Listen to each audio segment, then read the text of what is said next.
Hey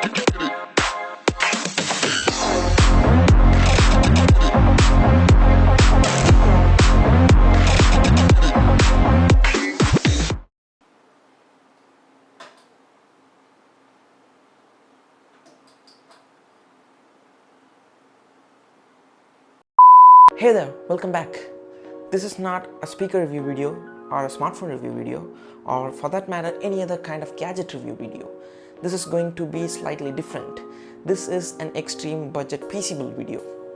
With the release of AMD Ryzen CPUs, Threadrippers Intel Core i9 CPUs, Titan X's and Vegas on the line, the series of low budget PC builds are getting extinct nowadays. So let's revive it back to life. If you're a person looking to build a PC with say just around rupees 15,000 budget, then this might be the one you're looking for. This extreme budget PC cannot run GTA 5 in 1080p or Crysis 3 in 4K at 60 FPS. Crysis 3? This is for handling slight mild day-to-day activities like browsing, streaming videos, Netflixing and things like that, and not for hardcore operations like video editing, high-end gaming, for running AAA titles, 3D modeling and other things. Before getting into the video, here's a small disclaimer warning. The parts and the pricing of the parts used in this video are based on Indian markets and Indian market availability. So here are the parts I have chosen for this build. Let's start with the CPU. For the CPU, I went with the Intel Pentium G4400 Skylake processor. This is an extreme low-end processor which cannot clock beyond 3.3 GHz. And to hold the processor and all the other components, I have chosen the Gigabyte H110MS2 LGA1151 motherboard. And for serving enough for Google Chrome, I have chosen the Transcend 4GB DDR4 version of the RAM. This was clocked at 2400 MHz, but due to the processor's configuration, the motherboard is going to underclock it anyway. And for storage, I have chosen a 1TB Seagate barcode or hard disk. And for holding all these components in one place, I chose the Zebronics Desire CPU cabinet, which also comes with an inbuilt 450-watt PSU. So these are the parts for the build, and now let's rip everything open and start building the whole computer.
After building the PC, install the operating system of your choice, configure it and test it. I have tested it out, it works perfectly with Windows 10 in it. The specialty of this build is that this is a slightly future-proof build, as I've chosen the Intel Skylake processor and the motherboard supporting the Skylake processor. This supports most of the Skylake processors and even the Intel 7th generation Kaby Lake processors. It needs a BIOS update, but still it supports those CPUs. And if you're planning to add a new GPU into it, yeah, the motherboard has a single slot for adding the graphics card of your choice. So that's it. I've done some digging, and so far this is the most extreme budget build, value for money PC build, lots of other things. Hope you enjoyed the video. If you did so, if you didn't, so for more videos like this, subscribe, and I'll hopefully meet you guys and girls in the next one. Till then, it's part of it.